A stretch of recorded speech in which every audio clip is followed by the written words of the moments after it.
पैर का सफल इलाज कर डॉक्टर ने मरीज को दिया नया जीवन। पैर काटने की आई थी नौबत।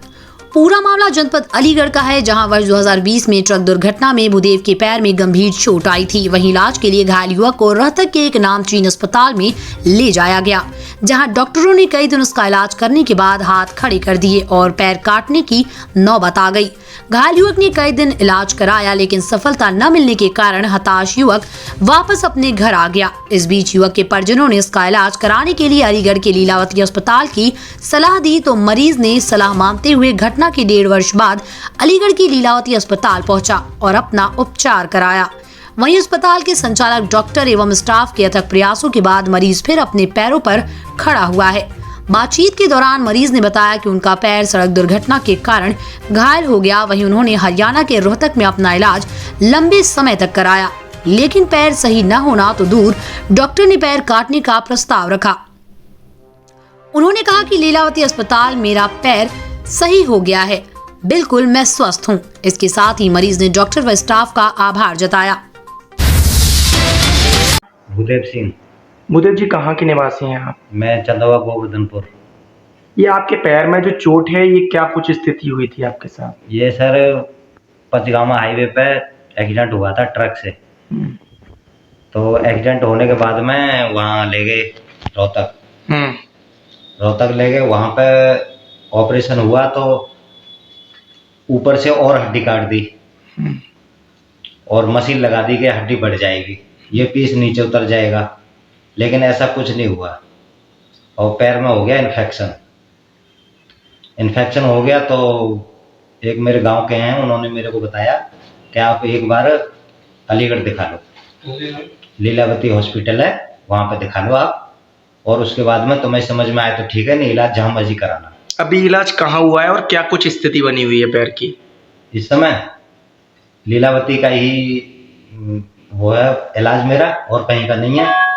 इस समय स्थिति मेरे पैर की एकदम बढ़िया है।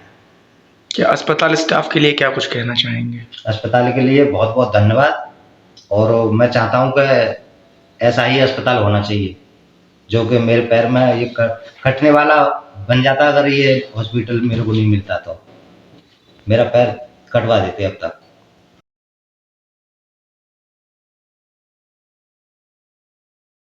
एक पेशेंट हैं जिनका अभी उपचार चल रहा है कुछ समय से, क्या कुछ स्थिति में आया था पेशेंट और क्या कुछ अभी स्थिति बनी हुई है?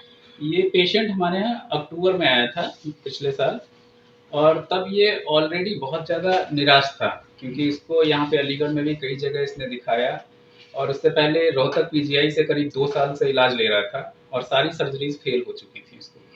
और अल्टीमेटली इसको यही बोला गया था कि घुटने के नीचे से पैर कट जाएगा, क्योंकि जब वो आया था तब पस भरा हुआ था पूरा उसमें, और ऑलरेडी जो सर्जरीज थे वो फेल हो चुकी थी। तो हमारे पास एक बहुत बड़ा मिशन था इसके पैर को बचाने का, एक तरह से कि जो ऑलरेडी लगभग कटने की कंडीशन, उसके पास पैसा नहीं था, इस समय कोई रोजगार नहीं था, कमाई का कोई जरिया नहीं था, तो हमें बिल्कुल मिनिमम उसका खर्च में और पैर को बचाना था। तो हमने इसमें इसका पहले पस जो आ रहा था वो ठीक किया, उसके बाद में सेकंड सर्जरी में ही हमने जो बोन सीमेंट वगैरह निकाली और उसकी एक छोटी हड्डी जो फिबुला बोलते हैं, उसी पैर की हमने हड्डी उसमें दूसरी उसके अंदर डाली, टिबिया के अंदर। और आज ये कंडीशन है कि पूरी तरह से नीचे का फ्रैक्चर जुड़ चुका है, ऊपर भी पूरी तरह से हड्डी आ गई है, और वो ग्राफ्ट पूरी तरह से, बोन ग्राफ्ट हमने लिया था, वो पूरी तरह से उसमें एडजस्ट हो गया है, फिक्स हो गया है, और पेशेंट आज अपना वॉकर से चलने लग रहा है। ये जो दिक्कत थी ये हुई किस प्रकार थी आखिरकार? समस्या जो पूरी तरीके से समस्या थी पेशेंट को, वो क्या थी? हाँ, क्या हुआ था, इसको पहले एक्सीडेंट हुआ था। एक्सीडेंट के टाइम पे इसको फ्रैक्चर हो गया था पैर में, और फ्रैक्चर के बाद में इसने रोहतक में ही ट्रीटमेंट लिया, क्योंकि एक्सीडेंट वहीं पे हुआ था। उसके बाद में इसमें पस पड़ गया। पस पड़ने के बाद में करीब 3 से 4 इंच जो है हड्डी काट के निकाल दी गई उसको, पस को ठीक करने के लिए। उसके बाद में उन्होंने दोबारा फिर सर्जरी की, जिसमें कि बाहर से फिक्सेटर लगा के उसकी हड्डी को बढ़ाने की कोशिश की। तो वो हड्डी बढ़ाई, लेकिन वो हड्डी आई ही नहीं, वो सर्जरी फेल हो गई। तो वो जो बोन ऊपर से नीचे ट्रांसपोर्ट की गई थी, वो नीचे से भी नहीं जुड़ी और ऊपर वाले हिस्से में भी कोई बोन बनी नहीं, इवन उसकी जगह पूरा उसमें पस बन गया। तो ये वहाँ पे जो भी सर्जरीज हुई थी वो फेल हो गई उसको। तो अब उसके पास चूंकि इतना कन्विंस भी नहीं था कि यहाँ से वहाँ तक बार बार जा सके, क्योंकि उसका खर्चा बहुत आता था। एक बार एक एम्बुलेंस को यहाँ से वहाँ ले जाने में करीब 15 से 20 हज़ार रुपए वो तक का खर्चा आता था। तो उसके बाद में हमारे पास चुनौतियाँ थी इस पैर को सही करने के लिए, और आज पेशेंट का पैर बच गया है और पेशेंट सक्षम है अपने पैर पे चलने के लिए।